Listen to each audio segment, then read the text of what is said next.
ചെയ്യപ്പെടുമെന്ന യാഥാർത്ഥ്യം നാം ഓരോരുത്തരും ചിന്തിക്കണം. താങ്കൾക്ക് മുമ്പ് നറുക്ക് വീണ പലരും ഇവിടെ കടിഞ്ഞുപോയി. അന്ന് അവർ ആരോപിച്ച ആരോപണങ്ങളും ഇതുതന്നെയായിരുന്നു.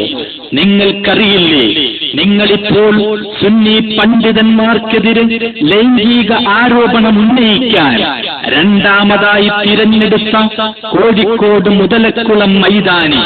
അതേ മൈതാനിയിൽ വെച്ച് നിങ്ങളുടെ തലമുതിർന്ന ഒരു നേതാവ് സുന്നി പണ്ഡിതന്മാർക്കെതിരെ അഴിച്ചുവിട്ട ലൈംഗിക ആരോപണങ്ങൾ അന്ന് പ്രഭാഷണ ലോകത്തെ ഇതിഹാസമായ പേരോട് ഉസ്താദ് കൊടുത്ത മറുപടി ഒന്നുകൂടെ കേരള ജനത കേൾക്കട്ടെ.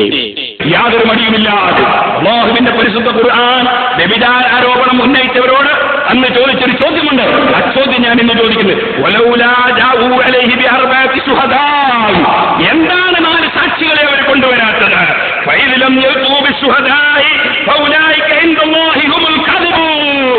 സൂറത്തുൻ നൂറിന്റെ പരിഭാഷ വിതരണം ചെയ്ത മാനവസിലാരെ അതൊന്ന് വായിച്ചു നോക്കിക്കൂടായിരുന്നോ?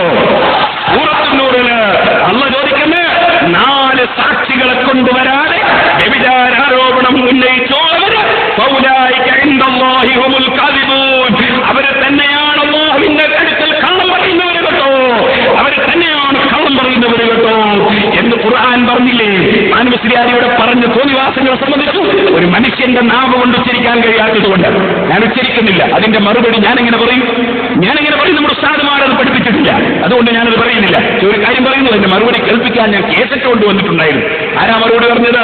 അസുഹരിത്തങ്ങളാണ്. ആർക്കെതിരെയാ പറഞ്ഞത്? മാനവസിലാർക്കെതിരെയാണ്. ഇനി നിങ്ങളുടെ സമുന്നതനായ പ്രസിഡന്റ് അസ്ഹരി തങ്ങളുടെ ആ മനോഹരമായ പ്രഭാഷണം നിങ്ങൾക്കൊന്നുകൂടെ കേൾക്കണ്ടേ? സമസ്തയിലുള്ള ജമിയത്തുൽ ഉലമ ജാമിഅ നൂരിയിൽ നിന്ന് 2 ആൾ ഒരേ സമയത്താണ് പഠിച്ചിട്ടുള്ളത്. ഒന്ന് മിസ്റ്റർ മാനു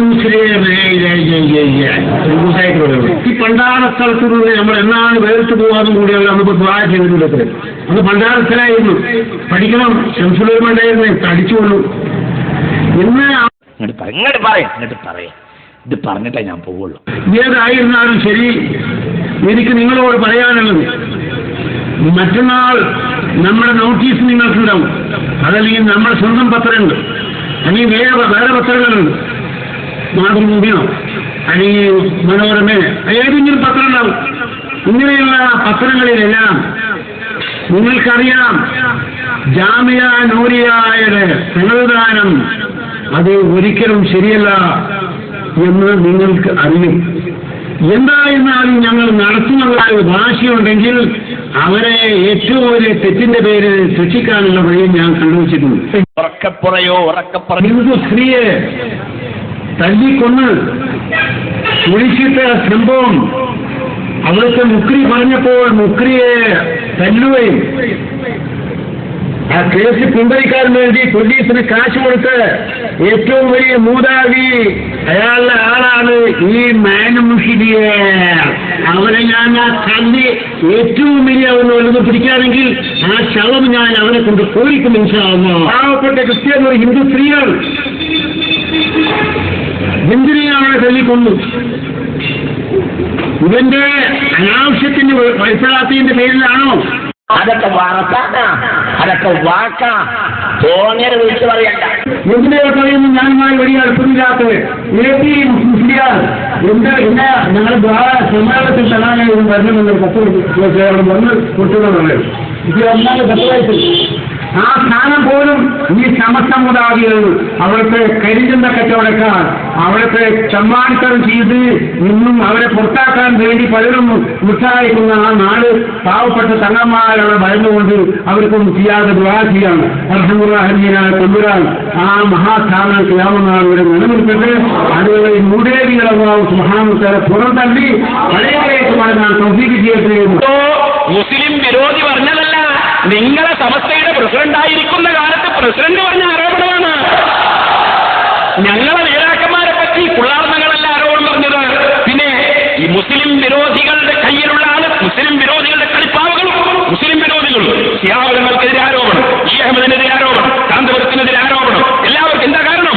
മുസ്ലിമീങ്ങൾക്ക് ഇവിടെ ഒരു ഉന്നതമായ നേതൃത്വം ഉണ്ടാകരുത്. മുസ്ലിങ്ങളുടെ കൂട്ടത്തിൽ ഒരു പാർട്ടിയിലും ഒരു വിഭാഗത്തിലും ജനങ്ങൾ അംഗീകരിക്കുന്ന ഒരു നേതാവ് ഉണ്ടാകരുത് എന്ന് മനസ്സിലാക്കിയ മുസ്ലിം മുസ്ലിം വിരോധികളായ മുനാഫിഖീങ്ങൾ ആയിഷ ബീവിയുടെ പേരിൽ എന്ന് പറഞ്ഞതുപോലെ ആരോപണം ഉന്നയിക്കുമ്പോൾ അതെടുത്തു പറയാൻ മാത്രം മതപ്പൊതിച്ചു പോയ മുസ്ലിയാരെ സൂറത്തുൻ നൂറിന്റെ പഴയകാലത്ത് നിങ്ങൾ പ്രസിദ്ധീകരിച്ച പരിഭാഷ എന്നിട്ട് വായിച്ചു നോക്കണം. 4 ശുഹദാക്കൾ 4 സാക്ഷികളെ കൊണ്ടുവരുന്നില്ലെങ്കിൽ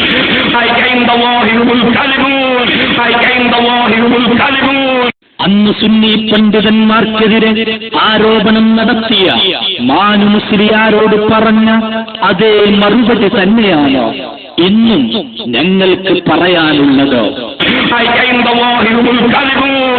എന്തിനാണ് 4 സാക്ഷികളില്ലാതെ താങ്കൾ പണ്ഡിതന്മാർക്കെതിരെയും സുന്നി സമൂഹത്തിനെതിരെയും ഉറഞ്ഞു തുള്ളാൻ ശ്രമിക്കുന്നത്? സൂറത്തുൻ നൂർ നിങ്ങൾ കണ്ടിട്ടില്ലേ? സുന്നി സമൂഹത്തെ മുഴുവനും ലൈംഗിക ശുദ്ധിയില്ലാത്തവരാണെന്ന് വിളിച്ചുകൂവിയ താങ്കൾ സുന്നി സമൂഹത്തിലെ പണ്ഡിതന്മാരെ നിസാരപ്പെടുത്താൻ വേണ്ടി എന്തിന് ഇൽമിനെ നിസാരമാക്കി? നിങ്ങൾ കേൾക്കൂ ഖാസിമിയുടെ പ്രഭാഷണത്തിൽ നിന്നോ. ലൈംഗിക അശുദ്ധിയില്ല ഉള്ള ഒരു സമൂഹം ഞാൻ പറയുന്നില്ല, സാമ്പത്തിക അശുദ്ധിയുള്ള ഒരു സമൂഹം. ഇതെല്ലാവർക്കും പാഠമാണ്. എന്തിനാണ് ഇൽമ നിലനിൽക്കുന്നത്? ഇൽമത്തതിയൊന്നും ആരും പറയണ്ട. ഇൽമ അത്ര വലിയ കാര്യമൊന്നുമല്ല. ഇൽമ അത്ര വലിയൊരു കാര്യമായിട്ട് എനിക്ക് തോന്നിയിട്ടില്ല. പക്ഷേ കാന്തപുരത്തിന് വലുത് ഇൽമാണ്.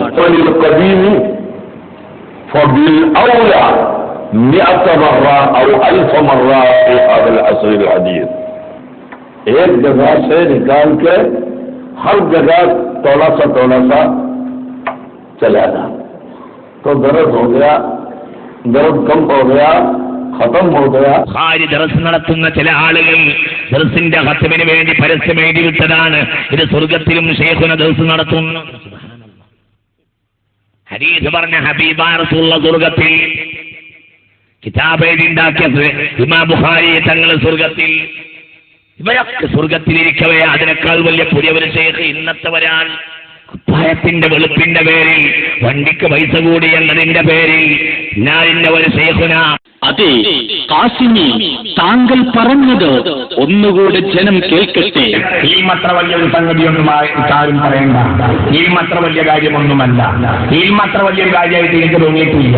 ഓ മൗലവി, ആരുടെ ഇൽമാണ് താങ്കൾക്ക് വലിയ കാര്യമായി തോന്നാത്തത്? ഇൽമ വലിയ കാര്യമായിട്ട് ആരും പറയണ്ടെന്നോ? താങ്കൾ പറഞ്ഞതിനെ ന്യായീകരിക്കാൻ താങ്കളുടെ സ്തുതിപാഠകൻ ശ്രമിച്ചില്ലേ?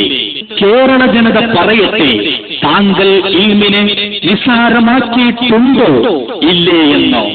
സുന്നി സമൂഹത്തെയും സുന്നി പണ്ഡിത നേതൃത്വത്തെയും ലൈംഗിക ശുദ്ധിയില്ലാത്ത സമൂഹമാണെന്നും ഇൽമിനെ നിസാരമാക്കി പ്രഭാഷണം ചെയ്യുകയും ചെയ്ത താങ്കൾ അതിനുശേഷമായി പറഞ്ഞ വാചകങ്ങൾ മറന്നുപോയോ? എന്ന് പറഞ്ഞാൽ അതിന്റെ മാന ഇയാൾ നാടയേക്കാൾ മോശമാണ് എന്നാണ് ഇമാം റാസി തന്റെ തഫ്സീറാണ് വിശദീകരിക്കുന്നത്. ഇനി മസലുഹു കമസലിൽ കൽബെന്ന പ്രയോഗം ആ പ്രഭാഷണത്തിൽ നടത്താനുള്ള സാഹചര്യമുണ്ടായിരുന്നുവെന്നും ആരെ ഉദ്ദേശിച്ചാണ് താങ്കൾ ആ പ്രഭാഷണത്തിൽ കൽബ് എന്ന് പ്രയോഗിച്ചതെന്നും താങ്കൾക്കൊന്ന് വിശദീകരിക്കാമോ? അദ്ദേഹത്തിന്റെ സ്തുതിപാഠകൻ മസലുഹു കമസലിൽ കൽബെന്ന പ്രയോഗത്തെ ന്യായീകരിക്കാൻ ശ്രമിക്കുന്നത് നിങ്ങളൊന്ന് കേൾക്കൂ. ഇനി യഥാർത്ഥത്തിൽ മേൽശകലം എവിടെ എന്തിന് എന്ന് നിങ്ങൾ അറിയണ്ടേ? ലക്ഷ്യം തെറ്റിയ ഇൽമിലൂടെ അപരമില്ല. ഇസ്രായേലിലെ പണ്ഡിതനെക്കുറിച്ച് വിശുദ്ധ ഖുർആൻ പറഞ്ഞത് ഇവരത് വ്യാഖ്യാനം ചെയ്ത് കാന്തപുരത്തെ പറ്റി പറഞ്ഞതാണെന്ന് ജനങ്ങളെ തെറ്റിദ്ധരിച്ചു. ഇനി മൗലവി തന്നെ ന്യായീകരിക്കാൻ ശ്രമിക്കുന്നതും നിങ്ങൾ കാണുക. ഞാനല്ല പറഞ്ഞത്, ഖുർആനാവുന്നു. അതൊരു വ്യക്തിയെ പറ്റി ഞാൻ പറഞ്ഞിട്ടുമില്ല. എന്ന് പറഞ്ഞാൽ അതിന്റെ മാന ഇയാൾ നായയേക്കാൾ മോശമാണ് എന്നാണ്. ആയത്ത് പറഞ്ഞത് ബൽആമിനെ പറ്റിയാ. എന്നാൽ അത് ബൽആമിനെ പറ്റി മാത്രമാണോ? ആരൊക്കെ ബൽആമിയത്ത് കൊണ്ടുവന്നാൽ അവരൊക്കെ അതിൽപ്പെടും. അതിന്റെ മാന ഇയാൾ നായയേക്കാൾ മോശമാണ് എന്നാണ്. അത് ഖുർആനിൽ പറഞ്ഞത് ബൽആമിനെ പറ്റിയാ. ബൽആമിയത്ത് ആര് കൊണ്ടുവന്നാലും ഫമസലുഹു കമസലിൽ കൽബി. ബൽആമിയത്ത്